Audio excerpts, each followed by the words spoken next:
You're listening to the Holistic Nootropics Podcast, your home for holistic, evidence-based cognitive enhancement strategies. And now your host, Eric Levi. Hey, what is going on, everybody? Welcome back to another episode of the Holistic Nootropics Podcast, where we discuss using nootropics, biohacking, and nutrition to help you boost your cognition. My name is Eric, and today on the podcast, I have Bob Troia. Bob, otherwise known as Quantified Bob, is a technology entrepreneur and citizen scientist who has been at the forefront of digital innovation and emerging technologies for 2 decades. He's a prominent voice of the biohacking community and Quantified-Self Movement, otherwise known as Quantified Bob, documents his data-driven personal optimization efforts at the intersection of citizen science, health and wellness, human performance, and longevity at quantifiedbob.com. He's also been featured on CBS News, National Geographic, and in Men's Fitness. Now, I'm going to bring Bob in here in just a second, but just a heads up, Bob is actually going to be speaking at the Biohacking Congress taking place October 16th and 17th in Miami.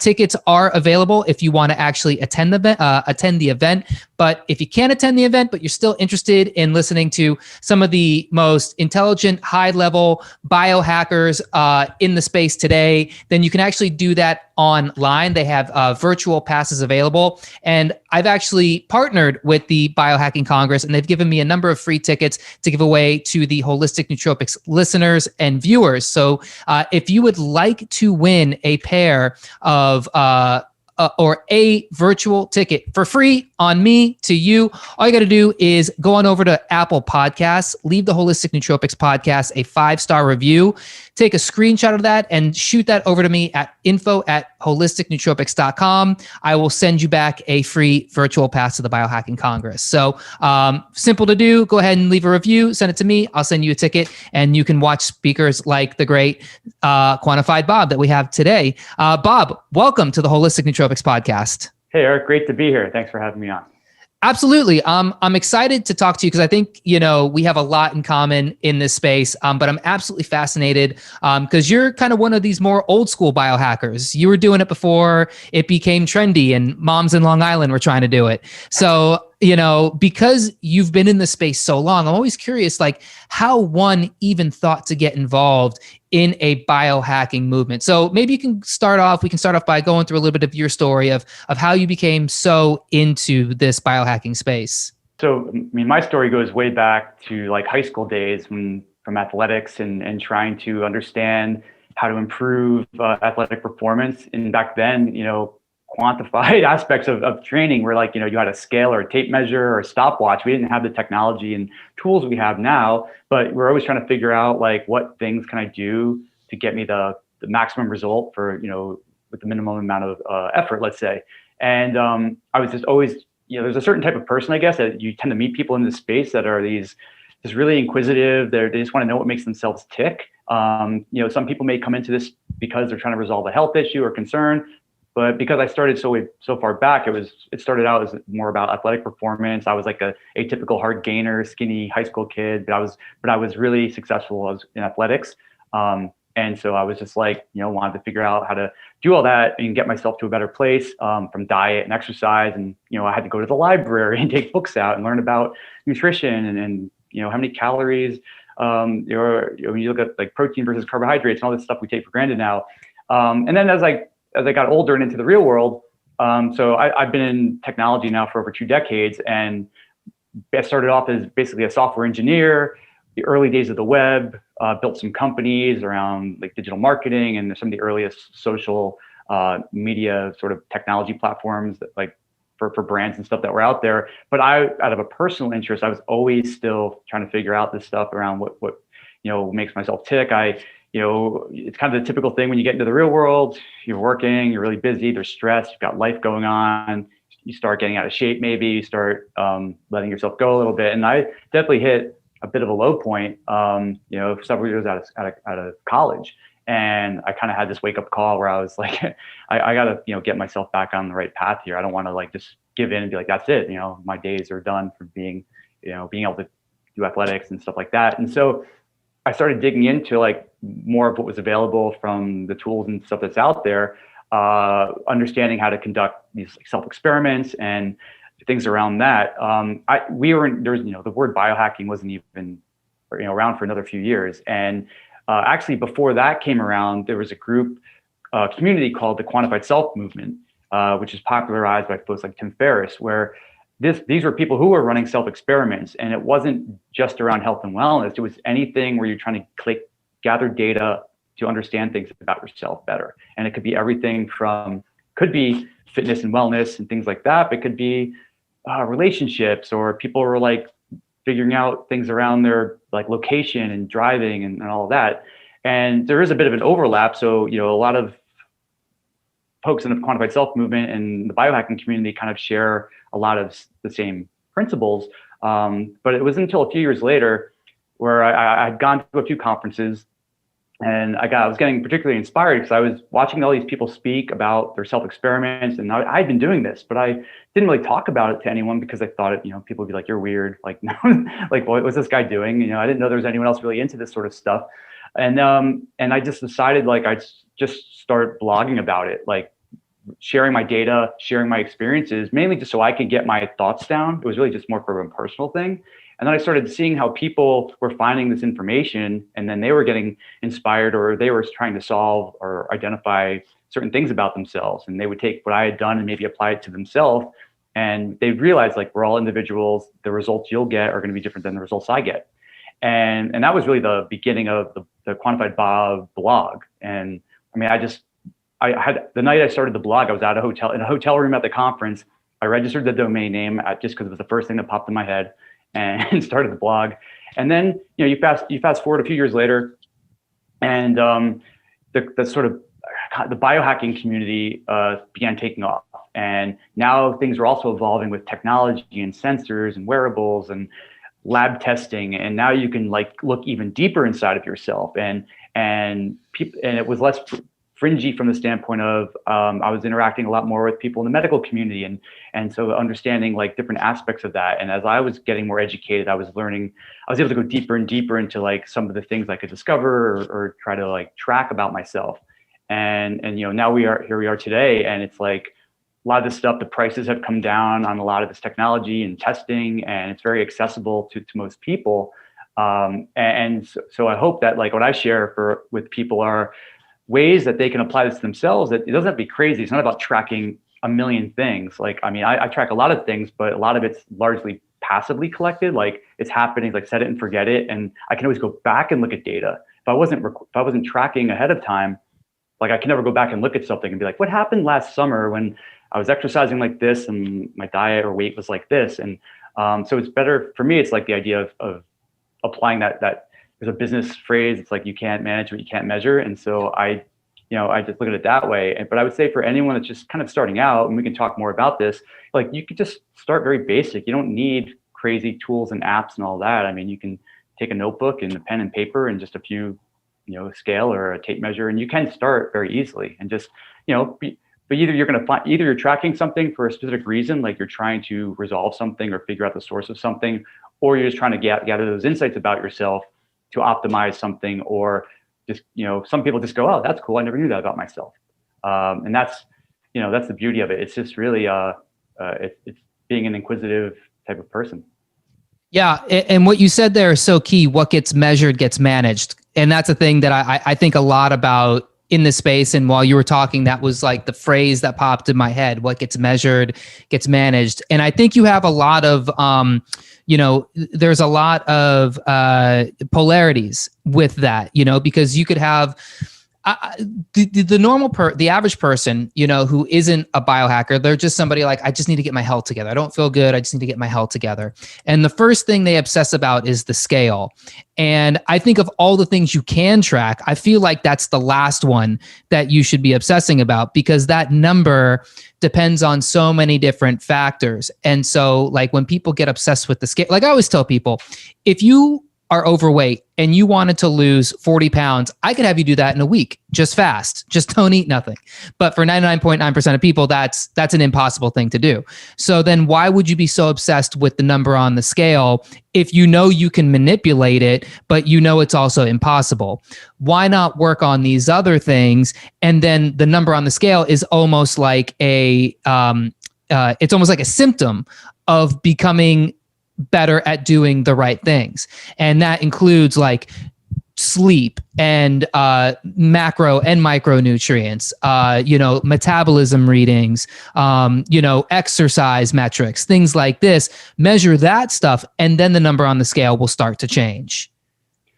Right, and it all, if you're looking at the scale, if you're saying that's a proxy of how I feel about myself, and I mean, listen, we all know, like, you can have the two people with the same body weight that look completely different. So, I mean, you tell people like they could be losing fat and gaining muscle, and the scale will stay the same, maybe even go up, but they're going to look much better, visibly. And so I think for someone who's getting into this, if they, establish a goal, if someone's goal is like, look, I need to get in better shape and do all that. It's better to give someone sort of you can, as a measure of progress. I mean, I literally think just a photo. Look at yourself. You're happy. You're like, look, I see the changes happening. Don't even worry about the scale. And because, like you said, people can obsess about something like that. But I do think, it's valuable data points, but you don't have to look at it every day. It's going to change every day. First of all, there's some inaccuracies with how those scales work. We could talk more about that. But if you just zoom it out, like, so if you take all your data points and they're all over the place, and then you zoom out, let's say 6 months, and then draw a trend line, that's going to give you a better idea of like really what was happening. Because day to day, like, I mean, my weight can be 3 pounds different from day to day. Depends on the conditions. And, it doesn't mean I put on 3 pounds of fat in one day. There's undigested food, or that you had a cup of coffee in the morning, or there's all these things that could throw that off, or the temperature of the room, your feet being slightly sweaty, that can all throw those numbers off. So I do think, with people tracking things, we like, even with fitness, right? Everyone's talks about steps. Steps is like because it's like that's their sort of proxy to like activity. And there's different activities. Now you're seeing these fitness trackers that are trying to give you better insight about, well, your estimated caloric expenditure was a certain amount, and this much was at like low intensity versus high versus medium, and that can give people some insight too, as to like, your base metabolic rate versus like where you actually in a fat burn mode for most of the day, like by you walking for a period of time, you're doing an activity that would allow you to continue with that that fat burning metabolism, for several hours afterwards. But yeah, I also think the big thing with self-tracking is that, a lot of people are not going to be like data scientists. I mean, I'm not a data scientist, but like people don't necessarily want to use spreadsheets and all that. And so there are tools and apps and things that are coming out that kind of help, that can surface things for you, and that give you that guidance, and that's, again, we're seeing that with a lot of these wearables where they're trying to, instead of just telling you how you slept or whatever, it's going to tell you like recommendations for the day or what you should do or not do.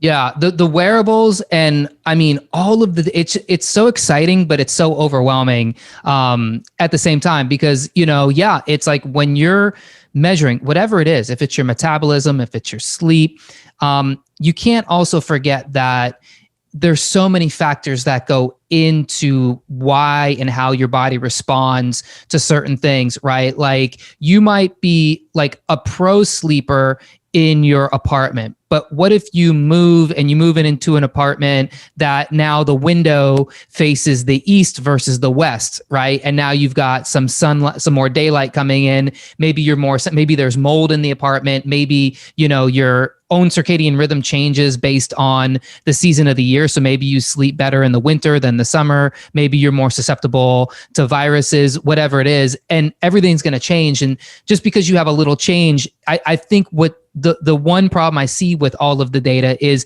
the overreaction to numbers changing. And it's like you said, sometimes it's better to just set it and forget it, and then come back and look, especially at the trends. Don't look at the day-to-day or the hour-to-hour or maybe even the week-to-week, but see which direction the trend is going, and then, try to adjust based on that. But it's so easy to get lost in these numbers and overthink things. And to be honest, I think that's what the supplement industry really thrives on, Yeah, I mean, even with sleep, like that's, if I ask 100 people, like, what's the one thing you want to optimize and improve? Like, probably 99% of those people are going to say, everyone says, I'd love to sleep better or improve that. And then, yeah, there are people who maybe they are sleeping fairly well, but then they're looking at their data from a wearable, and it says, I'm getting 15 minutes of deep sleep, and people obsess about but they got 8 hours total, and they're like, but I get no REM or no deep. Now, if that's a long-term thing, they can look into what might be, affecting that. But a lot of times it's that the accuracy going between sleep stages like that can be off a bit. And so, I tell people, just look at your duration of sleep, look at this disturbances, like, are you waking up throughout the night? And then you can do some things, lots of experiments around how to optimize or figure out, like, how does temperature in the room affect your sleep versus light versus, I do things like mouth taping where I'm forcing myself to breathe through my nose all night. So that'll prevent me from, ever like kind of having like not a full on apnea, but, breathing through your mouth and you're kind of like gasp for breath, you wake up. There's a lot of like techniques and experiments around that you can do. And people will figure out like, what's the perfect setting for them. Like you said, if you go from your perfect optimal bedroom space and you go somewhere else, like you're in a hotel or something, it's a different environment. So, how do you, there are things that could affect it. And with data, the beauty of having like that collected data is you can see those trends like with circadian rhythm and heart rate variability. I personally, I see it seasonal. I have years of data and it's like seasonal. I'll see things go up in the summer, like down in the winter. It's very predictable and can almost, know what's going to happen. Like I know in August, I'm going to have like my highest recovery HRV metrics but my sleep times like tend to shift a little bit because like the sun's up later, sun rises earlier, that kind of thing. Even though I have like blackout curtains in my bedroom sometimes, like I'll just shift a little bit with that. So let me ask you this. What is the thing, like the biohacking thing that you're most excited about right now? Like if you had to choose one thing, like some people are just getting into the Oura ring. Like when I got my Oura ring, it was like, it changed my entire life. And, not to even sound hyperbolic with that, but it literally did, because then I started to see, oh, this is how alcohol affects me. This is how, when I go to sleep at this time versus this time, so how eating late affects me, right? So it literally changed my life because I changed all of those habits to get better Oura scores, right? So I'm curious for you, because you've been doing this a while, and, maybe the Oura or some of these more common, like the Apple Watch might be kind of old news for you. You seem to be more on the forefront. Like what is the most exciting thing for you that you're tracking, or device or wearable, whatever it is that you're messing with right now? Yeah, the area that I'm excited about right now is really in the area of just overall metabolic health. So everything from, I've been wearing, I'm not diabetic, but for years I would slap on a continuous glucose monitor on the back of my arm and track my blood sugar continuously 24 hours a day, just to see like what happens after certain types of food or certain meals. Cause like, and it's not about like, fear of becoming diabetic as much as I want to see which things kind of give me an acute, like, oh, that raises your blood sugar too high for a certain, for too long amount of time. Or while you're sleeping, your blood sugar may plummet. You may actually that can wake you up. So with metabolic health, you've got consumer, basically products being built around continuous glucose monitors. So you slap this little sensor on the back of your arm, and companies are building apps that kind of interact with that. And then they can give you insights on the data that's happening. So tracking meals, looking at exercise, different effects on that. And then there's other companies that are building products where using your breath can tell you if you're currently in a burning, what balance of fat versus carbohydrates are you using for energy at the moment. So, there are people like that, like are keto, and they want to be like always in fat burning mode, but then like they're going to go do a heavy strength training workout at like 4 PM. And like you can eat. So for those types of people, there may be times where carbohydrates will fuel you through a certain type of workout, but you're going to burn through them during the workout. And then your body, all about metabolic flexibility. Then you burn through those carbohydrates, your body goes, great, I can use fat again. And by the end of the workout, you check your breath again, like half an hour after the workout, and you're like, I'm still in fat burn mode. So all those carbohydrates I ate are gone already. Like I burned through them. And so that's an important kind of insight, like just understanding your flexibility. Because I do think the body ultimately, it's like whatever you put into it should be able to use that substrate and then switch back. I mean, I largely I'm in fat burn, my diet is higher, like high fat, high protein, moderate carbs. But, if I'm doing certain types of activities, I want to be more in that fat burn mode versus carbohydrates or some balance of the two. So metabolic health for me is the big area, because I think that's going to affect a larger part of the population. Like, performance is great for a certain type of, a subset of our population. But when you talk about all the health crisis and stuff going on, because like, why are only diabetics having, putting on glucose monitors? It's like that's largely type 2 diabetes is largely, you can see that coming like years in advance. And you can make lifestyle changes that can have a huge impact on potentially preventing it or even reversing it. And metabolic health, you can actually feel, as opposed to gut health too, but metabolic health, like if you are not metabolically inflexible, you're going to have a hard time staying satiated throughout the day. So you're constantly dealing with hunger. And if you're one of these people that you are trying to do keto or you're trying to fast, being metabolically inflexible is going to make that really hard. You're going to get hungry a lot more. And when you're hungry and you're not eating, you become more irritable, anxiety, depression, those sorts of things. I talk a lot about that stuff on my channel because I do believe that metabolism plays a huge role into cognitive performance, mental health. That's barely even talked about. But I believe one thing I use is the Lumen device, and I think that might be a thing you're talking about. Exactly. Yep. I breathe in that thing every morning, and next to the Oura Ring, I would also say that thing has substantially changed my way of living, because you start to see, like for me, when I do it in the morning, I see, how did yesterday affect me? What did I do yesterday? What did I eat yesterday? What time did I go to bed? And then you start to also understand that metabolism is more than just about what you eat, but it comes back to, like you said, activity level. Now it's about sleep. It's about stress, so much about stress. And then, like you said too, you can see diabetes or metabolic syndrome or metabolic problems coming down the road. Let me nip that in the butt now with a simple device to just blow into, and then it keeps track of your data, and then it makes nutritional recommendations. I do think that is a huge tool that's so easy to use, and a lot of people should be using it more. Yeah, I just think these are tools that are also a glucose monitor, that requires in the US a prescription still, but these other services, they kind of bundle that in as part of their service. But like the Lumen device, tools like that, anyone can buy that, and it's just 10 seconds, you're breathing, it's not invasive, it's very, it's not super inconvenient. I would say the only inconvenience of it is that you do have to use it regularly to get the insights. If you skip like a week, you're gonna have to kind of give it another baseline of data to kind of train it again, as to where you are.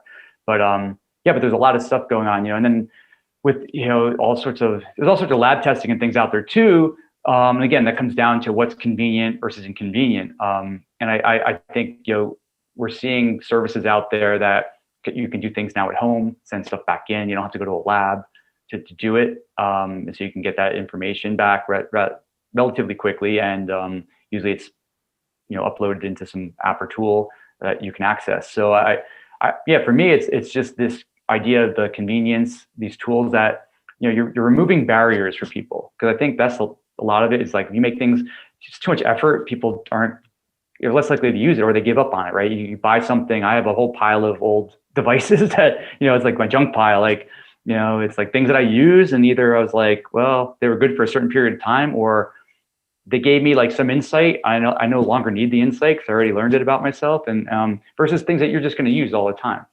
Even the stuff we're using today, I'm wearing 1, 2, 3 different wearables, and they do some of the data they collect is similar. There's some differences, but I know in 5 years I won't be wearing. There's going to be another generation of stuff out there, and largely potentially even invisible. For all we know, it could be like a Band-Aid you just slap on your arm and that does everything. Yeah.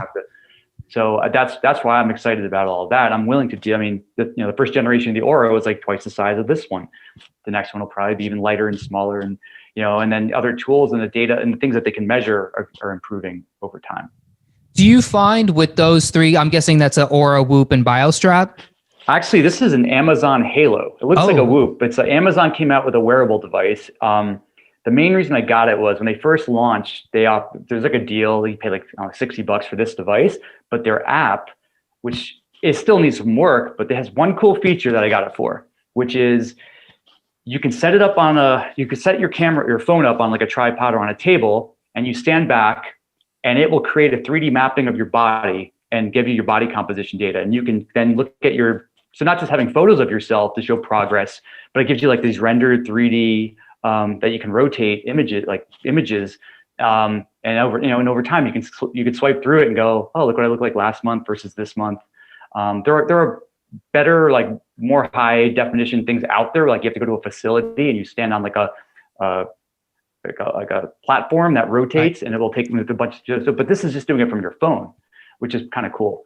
So that was the reason I got it. But I also like just looking. I use these 3 right now because I'm just trying to compare. Mainly, it's on the sleep metrics to see where things kind of go out of whack sometimes, and sometimes it's the devices that are just not matching information. But then sometimes it could be user error, like if you wore something loose while you're sleeping, it maybe didn't take some readings, or the ring rotated and the sensors are up on the wrong side, or things like that, or your arm fell asleep.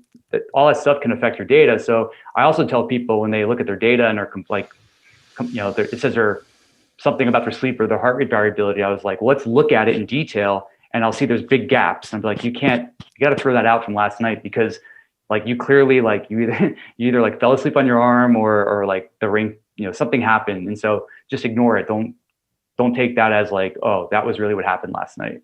Yeah, that happens a lot with the Aura. But what I was going to ask is, between those 3 devices, for you personally, do you notice that they all, for the most part, tell the same story, or do you see them kind of varying a little bit? The general metrics around activity, yes. Sleep, like what time did you fall asleep or wake up? Disturbances, fairly consistent. The BioStrap and the Aura Ring they both will track your heart rate variability overnight while you're sleeping, and those numbers tend to correlate pretty well, like fairly close. The Halo doesn't give you that. I would say, there are definitely times where I will see like a discrepancy, and that's mostly when I get to like some nights, like sleep stage information is just off between the devices, but the total time and the disturbances and all that are very similar. Interesting. Yeah, but also like the BioStrap, then like this has the sensors on this can also do like overnight like blood oxygen saturation. So I think so that's cool to like see overnight. That helps. Again, maybe you have disturbances overnight because you're not breathing or something, and your blood oxygen is dropping, and like you wake up, gasp for breath or something like that, and you can see that. Whereas the other devices don't record that; they don't have that sensor to do it. So it's just a nice extra feature. Also, like there's times where like one device, like if I go to the gym and I'm grabbing like a barbell, I can't really wear this Aura Ring, so I'll just because I don't want to scratch it up on the barbell. But you can still log manually say I worked out for an hour, I did weight strength training, though it's going to give you a general like caloric expenditure estimate based on that. So yeah, and then the next day it'll say something like, well, looks like you had an exceptional day of activity or whatever, and that affected your sleep. And even though I don't use the Aura for fitness tracking, I think it just kind of generally knows like if that number is much higher, and I know it was higher, and then the next day my readiness is in the tank, then it's an interesting correlation to make.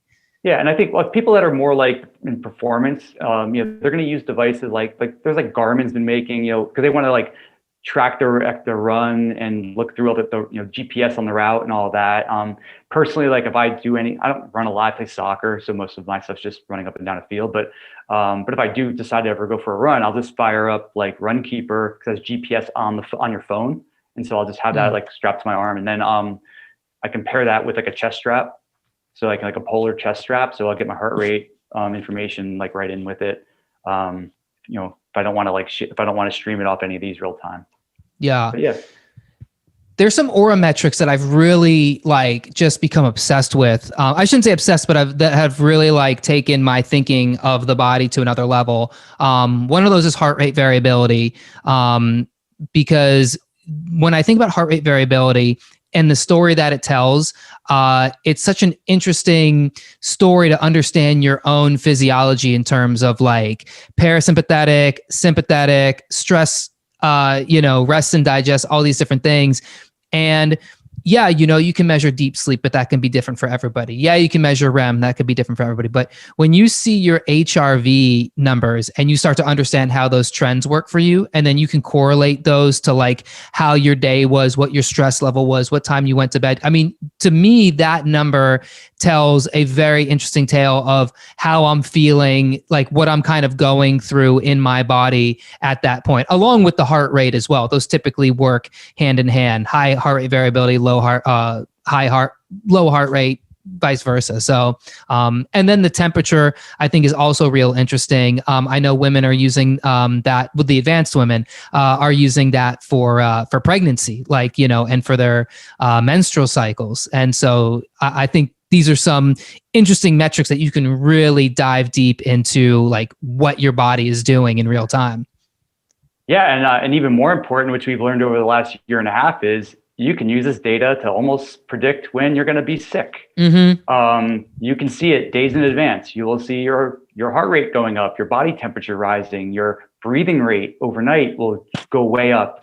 And there's all these studies that were being done, just looking at data from a population and saying, did you get sick or not? And they're looking at the people who did get sick, and they were looking through which metrics, and that's why I was like blood oxygen saturation. Like I was paying close attention to that, because I was like, mine's always at a good level, and I was like, if that starts dropping like over time, I'm like, that means that could be something going on. So, so I do think like there's this whole that more acute like prevention where people are now we've got a lot of people working with doctors and people remotely, and so being able to share that data real time back, and kind of set the alarms can go up like way sooner than you actually decide to go in and say, hey doc, I'm not feeling well. Like you can see that a few days in advance. Yeah, and you can get your ivermectin. I shouldn't say that. Next topic.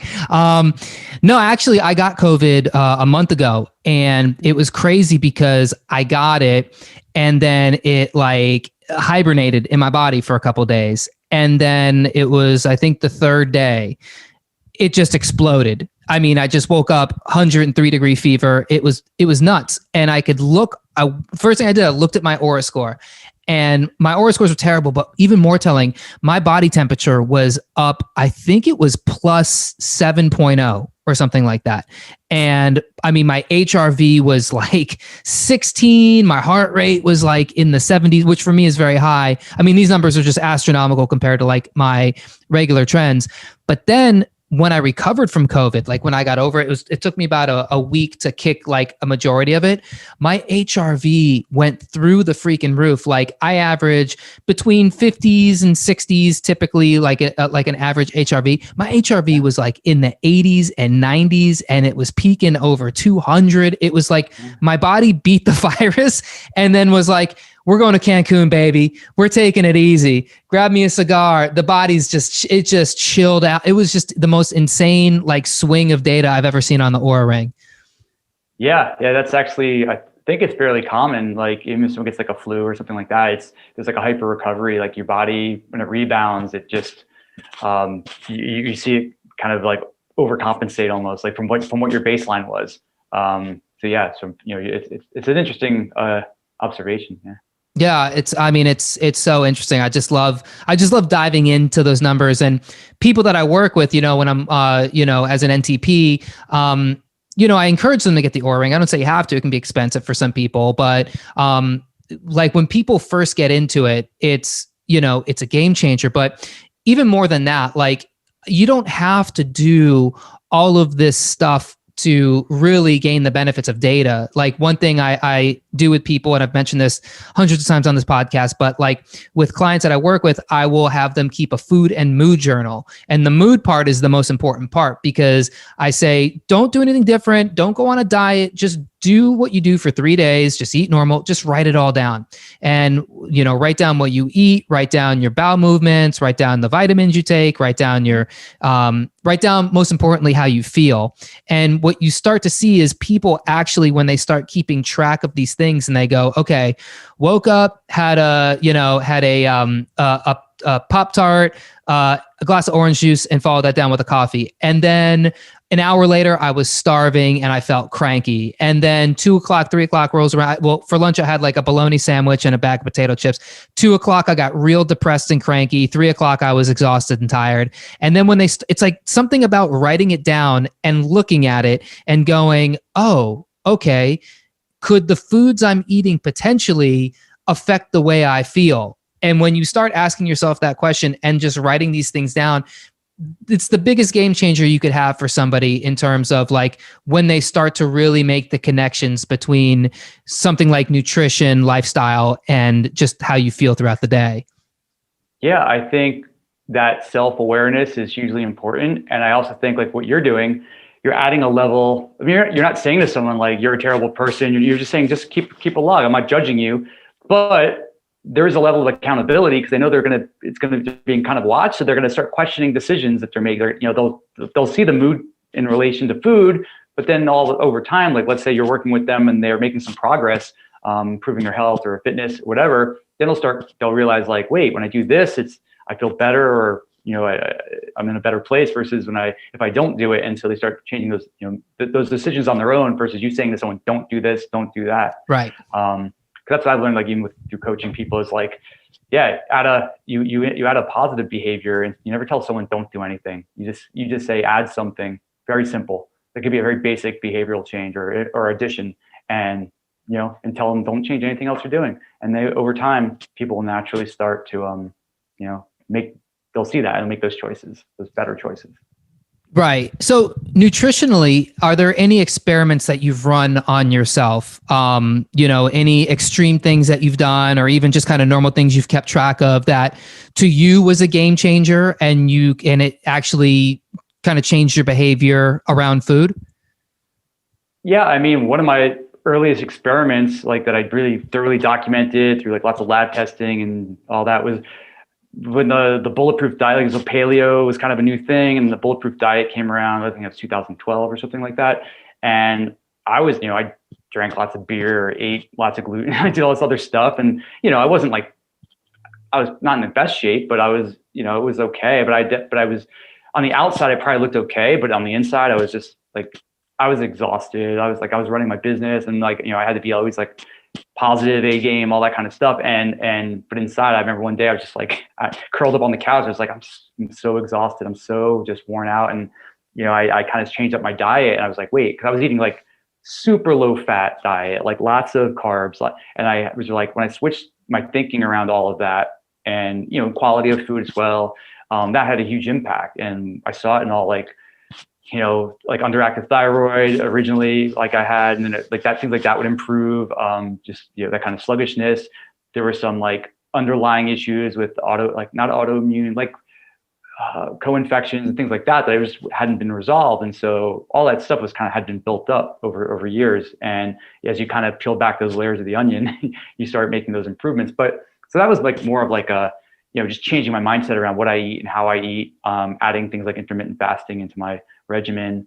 And then I got into experiments around, I've done everything from like a 5-day water fast to smaller fast to, there's another type of fast called like a fasting mimicking diet that has a minimal amount of calories over 5 days. And I tried them all out, just documented, shared all my data, showed people how I did it. And, I think some of that for me, like a 5-day water fast for me was like a pretty great, like I'm not trying to lose weight or anything. It's actually more of like, give your body a chance to reset. It's like a metabolic reset.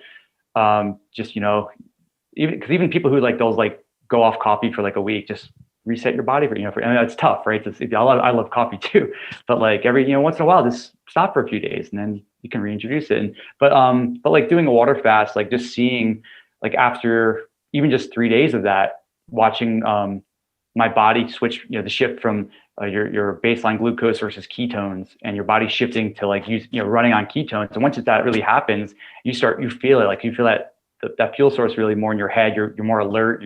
Any brain fog goes away. I had some like REM sleep, like dream state sleep. You have like amazing dreams because like it's just a weird thing when the first time you do it.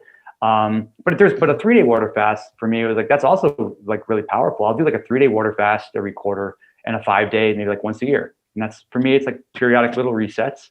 And then intermittent fasting, I incorporate that, probably at least 5 days a week. I just won't really eat my first meal till probably around like noon, have a little bit of some coffee in the morning.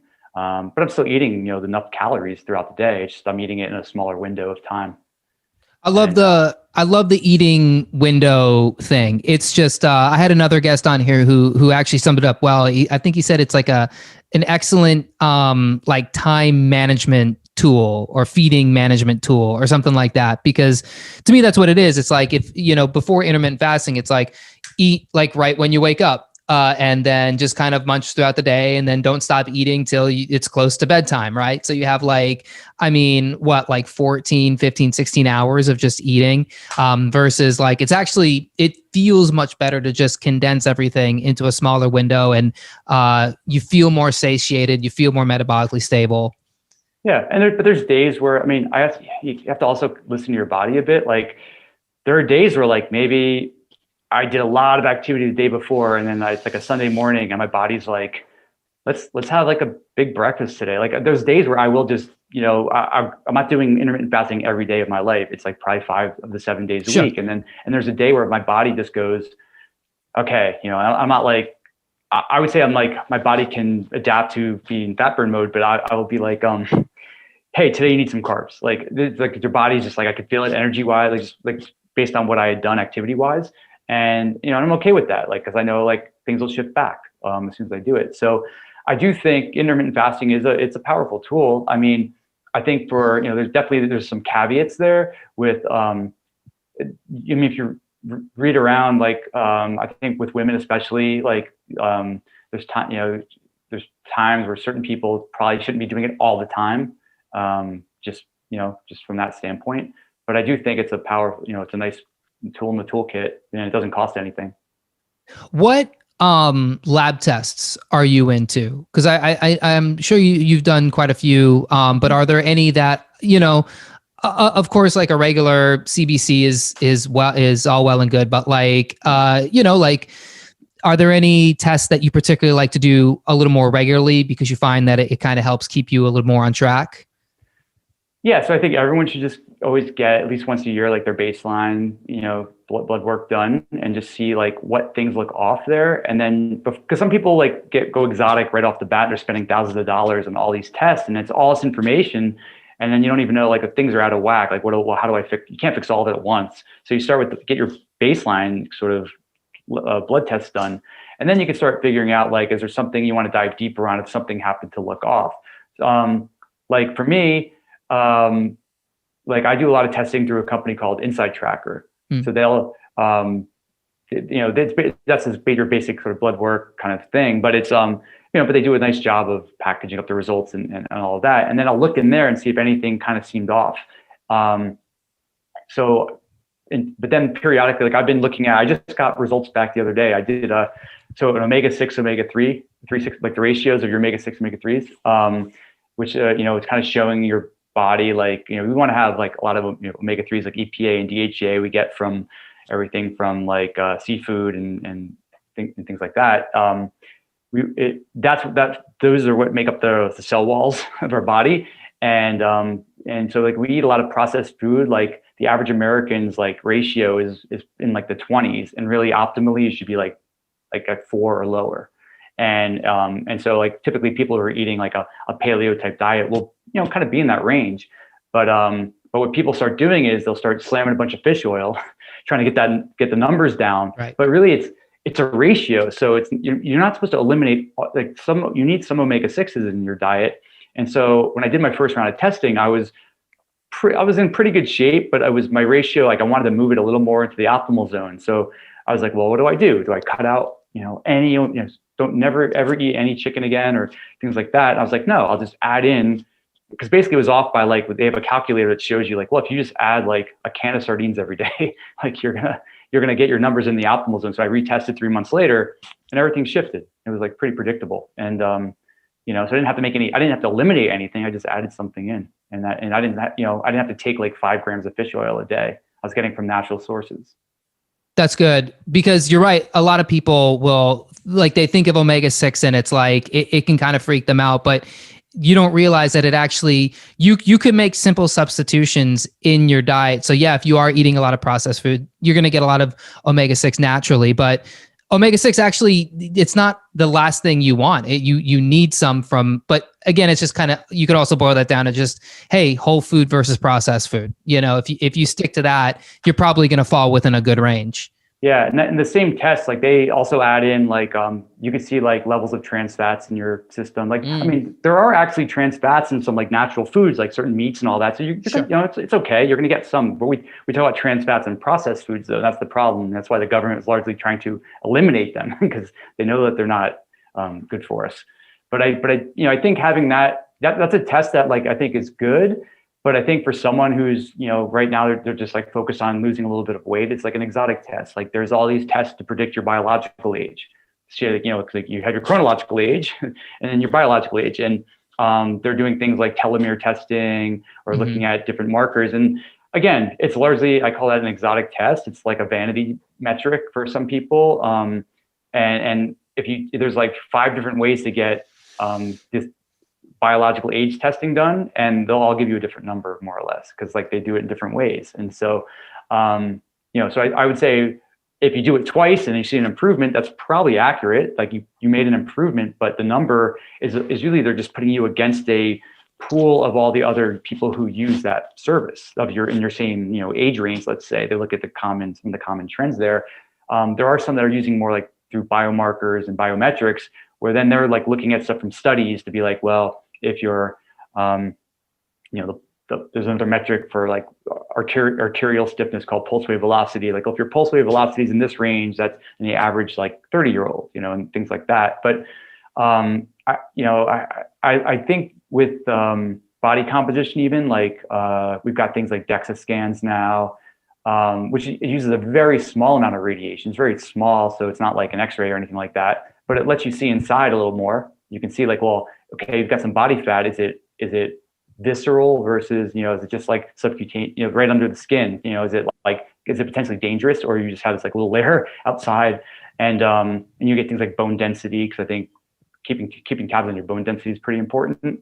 But all that's going to shift in a few years, because now we're already seeing MRIs like can do this, and there's no radiation. Like the cost just has to come down more, because it is coming down, but it's the speed of them has to get better and the price will come down. And then you just go get an MRI. And it's like, it's cool. It's, you can have every little slice of your body in 3 dimensions and see everything that's going on there. And you couple that with what's coming out now with, like there's a metabolomics, and where they're like, basically from a drop of blood, they look at these different metabolites in your system and they can detect things like different types of cancers or mineral deficiencies, things like that. And that's where it's all going to go, I think, where we're all going to have like our phones at home, and it'll have a little mass spectrometer hooked up to it that you take your drop of blood, you put it on there, it uploads the data, and then there's some machine learning in the cloud thing where it knows what to look for, and it'll say like, okay, this is your personalized supplement regimen if you need things, or these are things you need to do. And it may change week to week, right? It might be like, okay, we're going to change this up now. You've been doing this for the past month. Now we go here, versus everyone being like, oh, I'm worried that I've got this disease, or, because maybe the average person is healthy. You're always going to find other things in your body. It doesn't mean you're like, it's out of control and you're going to, be at risk of like dying. Yeah. I think the overall theme in everything you just said is kind of decentralized, personalized, self-responsible health information. So it's like, if these things that you could do, where there is more testing. I mean, I just think about the amount of urine, poop, blood, and spit that's just flying around the country every single day. More and more people are catching on and getting involved in these tests. So you don't have to go to your doctor. And nothing against doctors. I have plenty against doctors, but not to disparage doctors at all. But there's just so many MDs out there that are just so not with what's happening. It's like they got their education and then they just stopped reading studies. And then, I go to doctors. When I had COVID, this doctor's like, take an antibiotic. I'm like, why would I ever do that? Like, and not, I'm sure this guy's smarter than me. He's way more education than me. But at the same time, like even I know I'm not going to take an antibacterial for a virus, right? So like the more that people can go to their doctor and actually question them and stop being so intimidated, the more you start to take, and this was my own personal transformation when I lost my health insurance and I was like, oh my God, what am I gonna do without going to the doctor? It's like, you start doing this stuff yourself. And yeah, you're not a scientist, but the technology is making it so you don't have to be, the AI is making it so you can just start reading these numbers. And the more that you do, the more you become interested, the further you go with it, the better care you take of yourself. It all just kind of comes together in a beautiful alchemy. And I think the future is amazing. Yeah. I mean, listen, I'm not here to put down doctors. I mean, I'm friends with lots of doctors and there's a lot of great ones out there. Absolutely. The thing is you got to find, like talk to one, you don't like that doctor, go talk to another one. And you can find people with certain specializations. So you talk about functional integrative practitioners, things like that.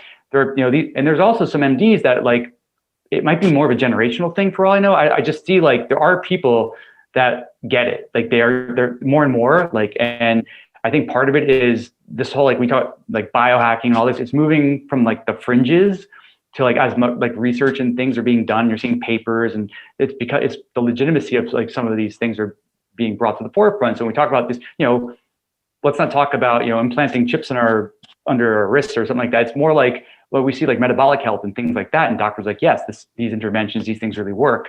Yes, there's always going to be debates over like taking this longevity drug or, because in rats or worms, it made them live twice as long. But I think there's from general like lifestyle and that sort of thing. And the other thing to keep in mind is we're going to move to like, even if like AI, but even before we get to that, I mean, you're going to have essentially it's more of a team. Like instead of just being one-on-one with your doctor, you may have two people with different areas of specialization. And you may have another person, like not someone like me, but like it could be someone who's like can interpret data, because doctors aren't always the data interpreters. Like they know they can read results and go, this is that, but they're not going to go in and do correlations and find all these interconnections of what's going on there. And so I think, you think of it that way. It's like, you think of your wellness team, you may have a personal trainer, you have a doctor, you have some other specialists, and they all can work together in some ways too, even though they're looking at slightly different snapshots of your overall picture, so that's where I kind of see it going. And then because everything has gone more remote now, it's I think it's actually easier to find some people, because like you can find the plumber that you like to work with and they don't have to be in your town. Right. They can be across the country. I mean, it's, a lot of the stuff now, I'm talking to some doctors now that are shifting, like most of their practice now is being shifted to all at-home testing. Like, because they work with people all over the country and they can't come into their office or can't. So they just say like, I'm going to, send stuff to you or send you to a local lab. We'll get all the things you need. And I can monitor your data remotely if you need to. Because like something like blood pressure, you can just take it home, it gets the data immediately. And you don't have to, it's not something you have to necessarily go to the doctor's office for. So, I mean, I'm excited about all that. And I think from a larger perspective with using data, I always tell people this, it's about like this, we have these like check engine lights like in our cars, and having it for our bodies. It's like, we can see things ahead of time coming at us and be able to go, that check engine light's it's going off. It's like a warning, like, okay, you're still okay right now, but just be aware, like, down there, if you don't make some changes right now, things can go off the rails. Yeah, it's such an important conversation. I wish we had more time to talk about it, because I love diving into just personalized health, empowering people to really, because we're just two normal dudes. Like, you're not a doctor, I'm not a doctor. And I think that's the most important thing, even higher than this conversation, to build a sustainable healthcare system, because right now it's not sustainable. But, we're looking at doctors and they have like 5-minute, their appointments are like 5 to 8 minutes because they're so overwhelmed. They don't have time to actually sit there and work with a person individually. But when we're talking, well, how does a person improve their health? How does the normal person? Well, you start tracking it and you start empowering yourself to do these things. And, then we slowly start taking money out of the insurance companies. We slowly start taking money out of the pharmaceutical system, because once you start getting into being the main source for your own health information, you start to realize, well, like maybe I can go without this blood pressure medication and start fixing things about my diet because I'm wearing this continuous glucose monitor, and I could see what foods are spiking my blood sugar. And then I'm blowing in this thing in the morning. I'm seeing like, am I burning more fat or carbs? And I'm seeing how eating late and eating processed foods affects my sleep. And I need my deep sleep for better recovery and better endothelial function and whatever. And then that comes back to blood pressure. And this is why I don't need my blood pressure medication. And then, you start putting together all of these data points. It empowers you. And, ultimately, we can't help it. This is going to be the future. It's just who has the will to go there. Yeah. And I mean, listen, I think the average person, it really comes down to it's just that we don't have enough education out there around Absolutely. health. And it's not ignorance. I mean, that's what we tend to think with people, but I give everyone the benefit of the doubt. And I do think it's just like, if we can get people educated more, they don't have to be scientists or data scientists or anything like that. I just think just understanding some basic principles, but you have to start learning that stuff earlier in life. And we don't, having that baseline of education, like it means taking me 25 years of just, stuff on my own, and I'm diving into it. But imagine if you better educate people when they're like teens, starting then, I think they could start developing the awareness, over time and make those better decisions. Yeah. That's my opinion. No, I think you're right on. I think this is a very interesting conversation. And I think you hit on something very, very crucial that people need more education in just basic health.